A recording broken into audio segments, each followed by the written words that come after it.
Yo, yo, yo, what's going on, Xbox and YouTube? Now, I'm here to talk to you guys about gaming and basically how I feel about everything that's been going on in the gaming industry since forever, really. I mean, I really haven't really done one of these videos ever, but I really do want to talk to you guys about like microtransactions, the status of games nowadays, and really what to make of all of it. Now, one of the things that bothers me the most about gaming, which I just got done talking to somebody about, was the fact that games don't make you work for anything anymore. Now, the person I was talking to said, "Oh, well, of course they make you work for stuff. You have to, play games. You have to continue into the campaign. You have to do everything in the game, etc., etc." But all you do nowadays, instead of actually earning that armor, because of all of the awesome accomplishments you have completed in the game, instead of earning that armor, they give you what we call either rec points or EA points or whatever the fuck it is nowadays. Just call it microtransaction points. They give you points towards it.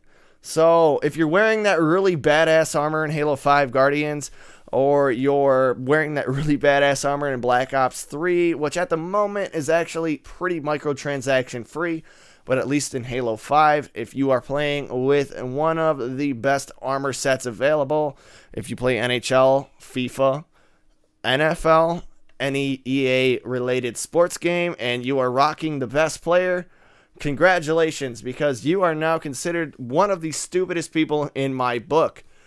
Not because you might have earned it. Now, if you earned your players, or if you earned the points to get your rockin' armor in Halo 5, or your rockin' players in FIFA or NHL, more power to you. But let me ask you a question. Did you actually earn that player? Do you feel like you actually earned that armor set? No. You got it in a random pack, which was randomly chosen to be given to you.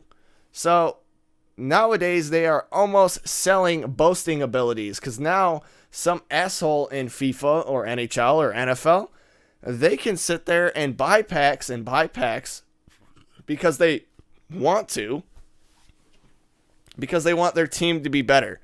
Now EA claims that the reason they allow this is because for people that don't play the game and don't have enough time and blah blah blah. Realistically, what they're doing is they are promoting gambling. In my opinion, they are promoting gambling to the younger division of the younger division of people in our class. They are promoting gambling to. They want them to ease into the situation. And to me, that's really shallow. And that's really sad, because a lot of gaming companies and game developers are taking advantage of little kids. Not grown men, little kids. So they're sitting here and they're applying all of these microtransactions to all of their games, and they're insisting it's making the game better. It's a better place to play, and it's easier for the people with a rush and go life. No, it's not. You want to know what it's easier for? It's easier for EA and all of the other developers of games to rake your ass for money. What is $3 for a pack? Well, it's really nothing when you think about it. But if you add that up over a month and you spend $3 a week on packs, well, that's a good amount of cash right there. So, what the fuck? And that's the thing I don't get, is games aren't about skill anymore. Like, if you're wearing that awesome armor in Halo 5, you're not skillful, you're just an idiot. Or you're lucky because you got it in a random rec pack. But I seriously doubt that. I really doubt it, because I believe the entire system is ran by an algorithm that really only rewards the top grossing players. I mean, NHL does that in my opinion. NFL, any EA related sports game does that in my opinion. Halo does that slightly, but like several other YouTubers have said, I feel like the gaming industry is trying to ease people into the idea of having microtransactions put in every game that they fucking play. No longer will you actually accomplish anything. You will accomplish something because they want you to. And that is my opinion. And another opinion of mine that will probably blow a lot of people's minds is, I believe that first-person shooters are becoming rigged as well, along with the sports-related games. We have all of these first-person shooters. We have Halo 5. We have Black Ops 3. We have Rainbow Six Siege coming out. We have Star Wars Battlefront. We have all of these games that have so much auto-aim in them.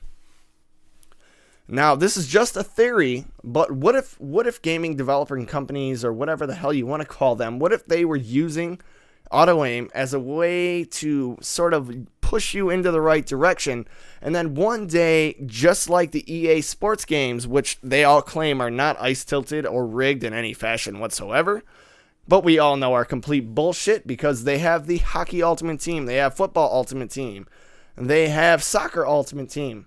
Why would you have all of these Ultimate Teams where you can buy all of these packs and cards and everything if none of it actually mattered? Because it all matters. Everything that goes on matters. So by them trying to say that, they're fucking completely full of shit. But that's not really a bad thing, because most people believe them. But with going on with the statement, there are people out there that literally will just continue to buy packs, and they honestly believe by them buying packs that they are good at the game. And I just see a lot of games going down that same route. But the saddest part is not that we will be getting ripped off, it's that the games in general will be ripped off. They'll be cheaper made. Sure, a lot of the games like Call of Duty and Halo 5 have awesome cinematics, but where's the storyline? Where is anything? You can almost tell that the games have been rushed out the door in order to make money, and microtransactions is a big part of that. They have just started. I mean, there was a study that just came out where they basically tried to figure out where all the money is coming from in the gaming industry. Now, I might be slightly off on this, but 60 to 65% of the revenue that comes from video games in the 21st century is from microtransactions, not from the actual sale of the game. So when you go to the store and buy a game for $60, that's only 40% of the revenue. So they're only making 40% of their money off of you buying the actual copy of the game. The rest of their money is being made off of you spending money after you've bought the game, like in microtransactions. It's a perfect example. I mean, NHL 16, it came out early for EA Access members. Well, the first day it came out early for the EA Access members, over like 5 to 10 big Twitch streamers had already spent over $1,000 in the game buying packs. How can you compete with that? Well, it is a very simple answer. You can spend money. There you guys go. It's so easy and straightforward now. And then whenever I talk to people about this problem, man, I swear that everybody tries to say that I am just a cheap gamer. I don't believe in gaming. You just want an easy route to the ending of the game. I get everything thrown at me that I am trying to protect from happening. Like, I don't want my games to be shitty. I don't want NHL to be the same copy and pasted game every year. I don't want the same for Tomb Raider or Call of Duty or any game that comes out on a regular basis. But that seems to be the way everything is fucking going, because nobody seems to see through this big microtransaction loophole that these companies are currently exploiting. So if you want to claim ignorance and be a fanboy, but don't be a fanboy on my fucking terms. You ain't fanboying for my ass, I can tell you that fucking much. I want real games. I don't want games that say, hey, you can spend $3 on the best armor in the game, or you could earn it by playing over 600 hours. And that's something I'm getting to right now. In Halo 5 Guardians, if you wanted to unlock every single unlockable in the game that is a permanent unlock, it would take you over 600 hours. Courtesy of Angry Joe for that one. Now, are you guys wondering how long 600 hours might be? Well, 600 hours is 25 days. 25 days of solid gameplay just to unlock all of the unlockables. Not to mention the guns and the special abilities and the speed boosts and all of the random shit that's in Halo 5. We're talking 600 hours just to unlock every visor, every armor set, in every mask or helmet, depending on what you want to call it. So that's 600 hours just for your armor in Halo 5, not to mention everything else that comes along with the game. And they are already releasing next week in the Halo 5's new DLC, which, mind you guys, Halo 5 said all DLC will be free.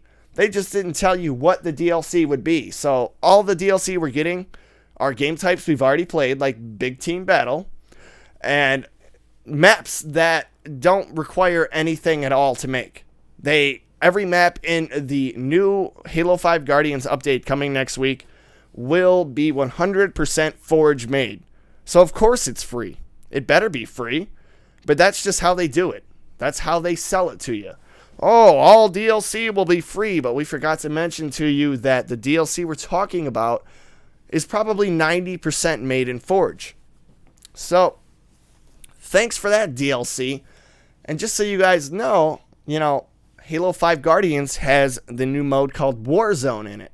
Well, Warzone, in my opinion, is basically a pay-to-play type of game for Halo 5. Thank God they left Arena mode alone. But now they have Warzone in there, so now they're going to have 12 maps that are all free with the DLC. Now, can you guess how many maps out of those 12 are probably going to be Warzone-only related maps? And you guessed it. At least half of those maps, in my opinion, will be 100% Warzone related.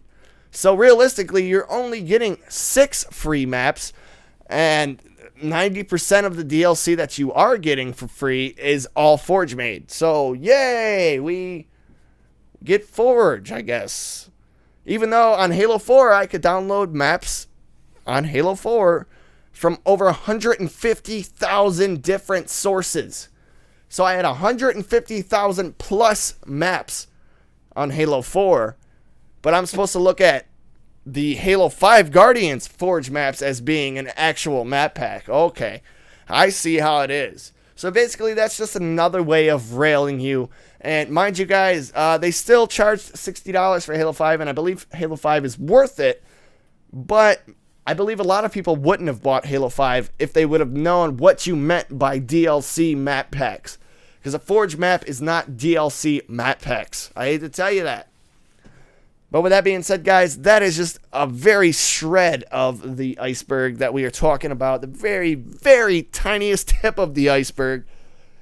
But I really do hope I've opened you guys' perspective on the way gaming works nowadays. And if you want to talk shit, please do it below. And if I've opened your perspective up at all, please remember to like, subscribe, and comment. And I will see you guys on the next one. Peace.